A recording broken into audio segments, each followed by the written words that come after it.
In the quiet dawn of rural India, a distressing cry shattered the morning peace. A young elephant calf, no more than a few months old, had tragically fallen into a deep, forgotten well. Its mother, frantic and helpless, paced nearby, her trumpeting an urgent alarm. It was local villagers, tending to their fields, who first discovered the predicament. Their immediate response was crucial, understanding that every passing moment diminished the calf's chances of survival. This initial discovery sparked a chain reaction of aid, beginning with the tight-knit community. Upon receiving the alert, local villagers quickly converged at the well site. Without formal training, their intimate knowledge of the terrain and immediate resources proved invaluable. They assessed the well's depth, the unstable soil, and the calf's precarious position, sharing insights gained from generations living alongside wildlife. While some tried to offer comfort to the distressed mother, others began to gather ropes, shovels, and buckets, preparing for any initial action they could take, demonstrating remarkable solidarity and resourcefulness in the absence of specialized equipment.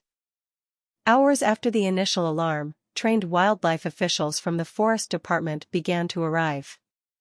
Their presence brought a new layer of expertise and strategic planning to the scene. They meticulously surveyed the well, the calf, and the surrounding environment, integrating their protocols with the villagers' on-the-ground observations. A critical command center was quickly established, blending local wisdom with professional rescue strategies.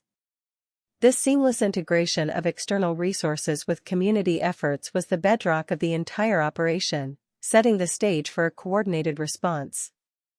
Crucial to the team was the arrival of a veterinary specialist, whose primary focus was the calf's immediate health and long-term well-being. The veterinarian carefully assessed the calf's condition from above, looking for signs of injury, dehydration, or exhaustion. Plans were immediately drawn for sedation protocols, hydration strategies, and post-rescue medical care. Their medical insights were vital for decision-making, ensuring that every physical intervention was made with the calf's fragile state in mind, a critical component of the interdisciplinary rescue plan. The well itself posed a formidable challenge. Its narrow opening, combined with its unexpected depth, created a perilous trap.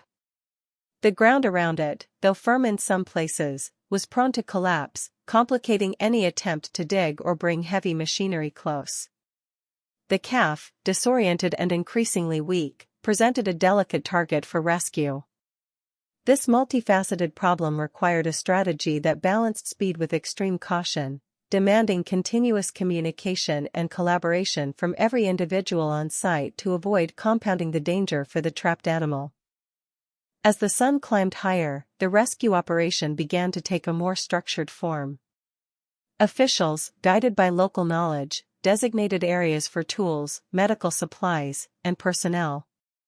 A perimeter was established to keep onlookers at a safe distance and prevent any further disturbance to the distressed mother elephant. Volunteers were organized into shifts, ensuring a continuous supply of manpower. This methodical setup, a testament to effective coordination, transformed the initial chaotic scene into a finely tuned rescue platform, ready for the arduous hours ahead. The most viable strategy identified was to manually excavate a sloped ramp into the well, allowing the calf to walk out or be gently guided. This labor-intensive task fell primarily to the villagers, whose collective strength and resilience were unmatched. Wildlife officials and engineers meticulously directed the digging, advising on structural integrity and preventing further collapses. Every shovelful of earth removed was a product of this synergistic effort, with local muscle working under expert guidance, slowly carving a path to freedom through the stubborn soil. Throughout the arduous digging, the veterinarian maintained constant vigilance over the calf. Reaching down with long poles, they carefully administered water and nutritional supplements to keep the young elephant hydrated and prevent further weakening. Villagers helped to lower blankets and soft materials, creating a more stable and comfortable resting area for the calf. This continuous care, blending medical expertise with practical community support, was fundamental to the calf's endurance through the stressful hours, ensuring it remained strong enough for the eventual extraction. As the hours wore on, it became clear that manual digging alone would be too slow. A heavy excavator was summoned, presenting new logistical challenges. Navigating the machinery through narrow, unpaved rural roads required careful guidance from villagers familiar with the local terrain. Once on site, its operation needed precise coordination between the driver, wildlife officials overseeing the excavation, and villagers ensuring everyone's safety. The roar of the engine signaled a new phase of the rescue, demanding even tighter synchronization to avoid any missteps. Working so close to the well's edge, especially with heavy machinery, heightened the risk of structural collapse. Wildlife officials continuously monitored the integrity of the soil, while villagers, with their innate understanding of the local geology, pointed out potential weak spots. Safety officers enforced strict protocols, ensuring all personnel were clear of the excavation zone when the excavator was operating, and that the ramp was shored up where necessary. This shared responsibility for safety, built on mutual trust and constant communication, was paramount in preventing a secondary tragedy.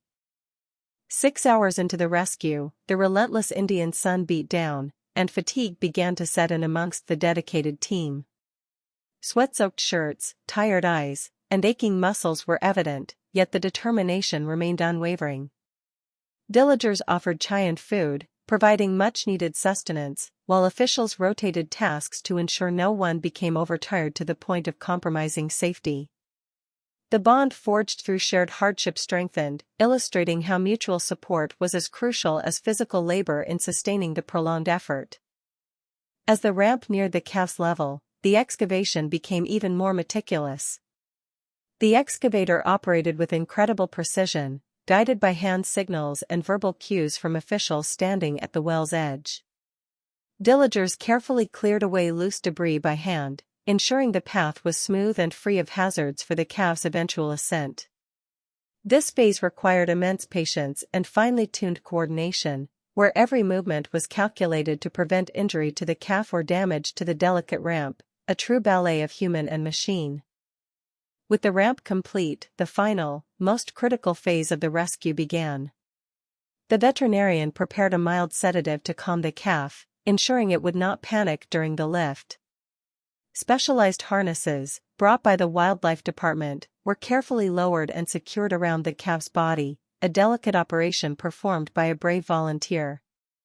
Every step was rehearsed and communicated, with officials, vets, and villagers all understanding their precise role in the upcoming extraction, creating a unified plan for the moment of truth. The air was thick with anticipation. With the calf gently sedated and securely harnessed, the excavator's arms slowly began to lift. This was the pinnacle of the entire 12-hour operation, requiring perfect synchronization. Wildlife officials guided the excavator operator with precise instructions, while villagers stood ready to steady the calf as it emerged. Every pair of eyes was fixed on the rising harness, a shared breath held in collective suspense. This coordinated lift was a testament to the trust and communication built over many strenuous hours. After a grueling 12 hours, the elephant calf was finally free.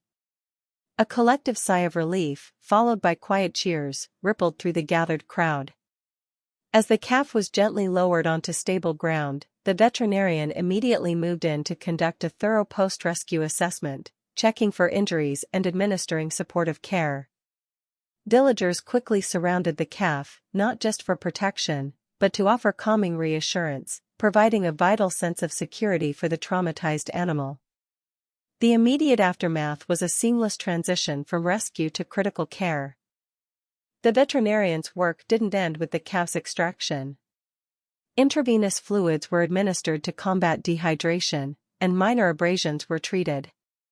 Villagers helped construct a temporary shaded enclosure to protect the calf from the sun and offer a safe, quiet space for recovery. The wildlife officials began the delicate task of locating the calf's herd, using tracking data and local information. This multifaceted approach, combining medical necessity with logistical planning and community support, underscored the comprehensive nature of the rescue effort. With the calf stabilized, the ultimate goal was its reunion with its mother and herd. Wildlife officials, aided by villagers' intimate knowledge of elephant migratory paths, tracked the herd to a nearby forest patch. The calf was carefully transported to the periphery of the herd's location. As it was released, the mother, who had been anxiously waiting, rushed forward to greet her offspring. This emotional reunion, a testament to the natural bonds of the wild, was the fulfilling culmination of 12 hours of tireless, coordinated human effort. The successful rescue of the elephant calf stands as a powerful testament to what can be achieved through extraordinary collaboration. Local villagers, wildlife officials, and veterinarians, each bringing their unique skills and perspectives, united under a common goal. This 12-hour ordeal not only saved a precious life but also highlighted the critical need for continued community engagement in conservation, improved well safety, and swift, coordinated responses to wildlife emergencies. It was a story of hope, resilience, and the profound impact of collective action.